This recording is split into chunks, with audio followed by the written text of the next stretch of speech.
आगामी विधानसभा निवडणुकीसाठी महायुतीतील जागा वाटप, लोकसभेतील स्ट्राईक रेट आणि निवडून येण्याची क्षमता या निकषावर होईल असे संकेत मुख्यमंत्री एकनाथ शिंदे यांनी दिले। विधानसभा निवडणूक नोव्हेंबरच्या दुसऱ्या आठवड्यात आणि 2 टप्प्यात होईल अशी अपेक्षा आहे असंही ते म्हणतात। वर्षा निवासस्थानी ते पत्रकारांशी अनौपचारिक चर्चा करत होते। निवडून येण्याची क्षमता हाच जागा वाटपाचा मुख्य आधार असेल असं भाजपचे नेते सांगत असतानाच आता मुख्यमंत्र्यांनी त्यात स्ट्राईक रेटची भर टाकली आहे। निवडणुका 2 टप्प्यात होऊ शकतात ही बातमी माझाने 29 ऑगस्टला दाखवलेली, यावर मुख्यमंत्र्यांनी शिक्कामोर्तब केलंय।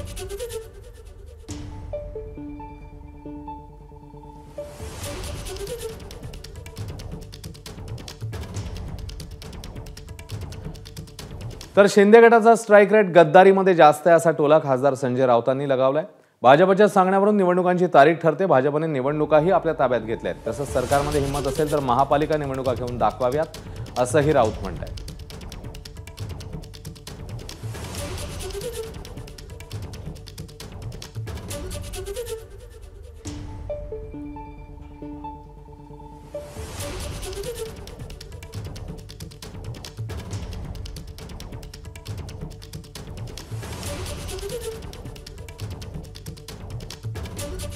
हिंमत असेल तर पालिका निवडणुका घेऊन दाखवाव्यात असं आव्हान आता ठाकरेंच्या शिवसेनेने दिलेलं आहे। शिंदेंचा स्ट्राईक रेट हा गद्दारीच्या आणि फोडाफोडीच्या बाबतीत मोठा आहे असंही राऊतांनी वक्तव्य केलं।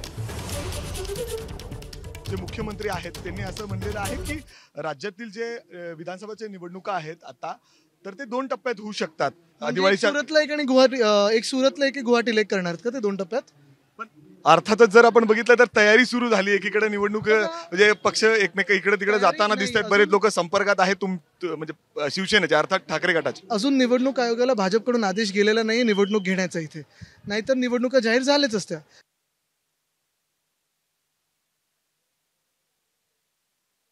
स्ट्राईक रेट गद्दारीच्या बाबतीमध्ये फार मोठा आहे, लुटमारीच्या बाबतीमध्ये स्ट्राईक रेट तुमचा खूप मोठा आहे, भ्रष्टाचाराच्या बाबतीत तुमचा स्ट्राईक रेट मोठा आहे, खोटं बोलण्याच्या बाबतीत तुमचा स्ट्राईक रेट मोठा आहे, कामाच्या बाबतीत तुमचा काय स्ट्राईक रेट? एबीपी माझा, उघडा डोळे बघा नीट।